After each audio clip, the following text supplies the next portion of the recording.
ട്യൂഷന് പോകുന്നെന്ന് പറഞ്ഞ് വീട്ടിൽ നിന്നിറങ്ങിയ അഫാന്റെ പെൺസുഹൃത്ത് ഫർസാനയുടെ ദൃശ്യങ്ങൾ പുറത്തുവന്നു. മരണത്തിന് തൊട്ടു മുൻപുള്ള ദൃശ്യങ്ങളാണിപ്പോൾ പുറത്തു വന്നിരിക്കുന്നത്.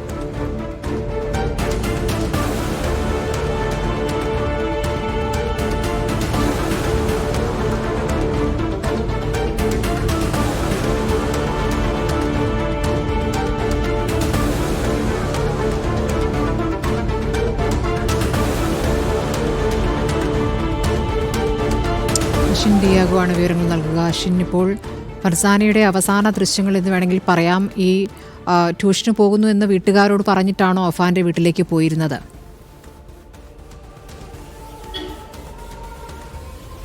സ്മൃതി, ഈ കൊലപാതകം നടക്കുന്നതിൻ്റെ അരമണിക്കൂർ മുമ്പുള്ള ദൃശ്യങ്ങളാണ് ഇപ്പോൾ നമ്മൾ ഈ സ്ക്രീനിൽ കാണുന്നത്. ട്യൂഷന് പോകുന്നുവെന്ന് പറഞ്ഞ ഫർസാന പുറത്തേക്ക് ഇറങ്ങി പോകുന്ന ദൃശ്യങ്ങളാണ് അതിലുള്ളത്.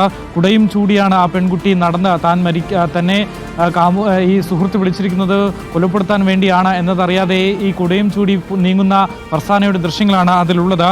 ഇതിൽ നമുക്ക് മനസ്സിലാക്കുന്നത് പുത്തൂരിലെ വീട്ടിൽ നിന്ന് മുക്കുന്നൂർ വരെ ഫർസാന നടന്നാണ്, കാൽനടയായാണ് പോയത് എന്ന പോലീസിന് ഇതോടുകൂടി സ്ഥിരീകരിക്കുകയാണ്. പിന്നീടാണ് അവിടെ നിന്നും ബൈക്കിലെത്തി ഈ ഫർസാനയെ ഈ അഫാൻ വിളിക്കാനെത്തിയത് എന്ന് പോലീസ് സ്ഥിരീകരിക്കുന്നു.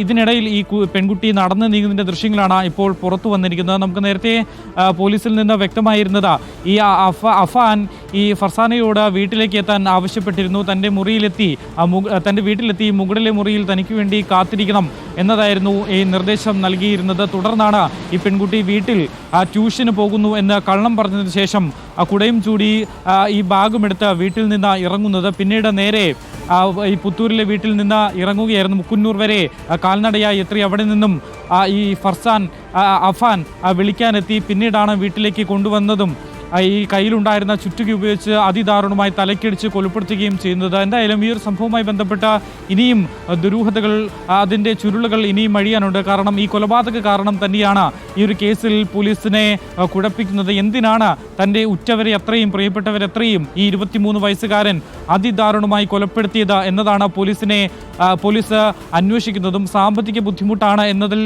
പോലീസ് തൃപ്തരല്ല. കാരണം അങ്ങനെയാണെങ്കിൽ ഇത്രയും പേരെ കൊല്ലേണ്ട ആവശ്യം എന്ത് എന്നുള്ളതാണ്. ഇതിൽ പോലീസിന് മനസ്സിലായ മറ്റൊരു പ്രധാനപ്പെട്ട കാര്യം, ഈ അമ്മാവൻ ലത്തീഫിനെ കൊലപ്പെടുത്തിയത് ഈ അമ്മാവൻ ഉപദേശിക്കാറുണ്ട് എന്നുള്ളതാണ്. ഈ ഉപദേശത്തിൽ ഈ അഫാൻ അസ്വസ്ഥനായിരുന്നു എന്നുള്ളതാണ്. കാരണം ഈ ബുദ്ധിമുട്ടുകളുടെ കാര്യത്തിൽ ഈ അമ്മ ഈ അഫാനോട് ഈ ജോലി തേടുന്ന സംബന്ധമായ കാര്യങ്ങൾ പറഞ്ഞിരുന്നു.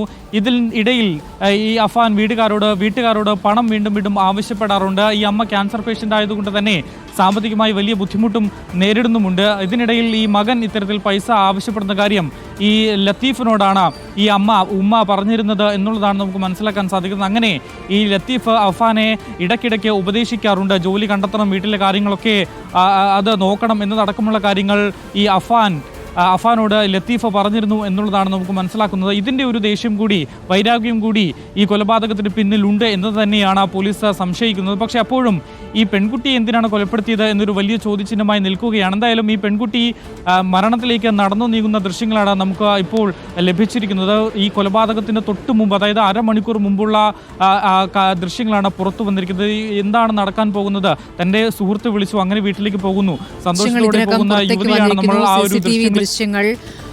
ഇന്നിപ്പോൾ ഫർസാനയുടെ ദൃശ്യം, ഇന്നലെ അഫാന്റെ സഹോദരൻ അഫ്സാന്റെ ദൃശ്യങ്ങളാണ് കുഴിമന്തി വാങ്ങാൻ ഓട്ടോറിക്ഷയിൽ പോകുന്ന ദൃശ്യങ്ങളടക്കം പുറത്തു വന്നിരുന്നു.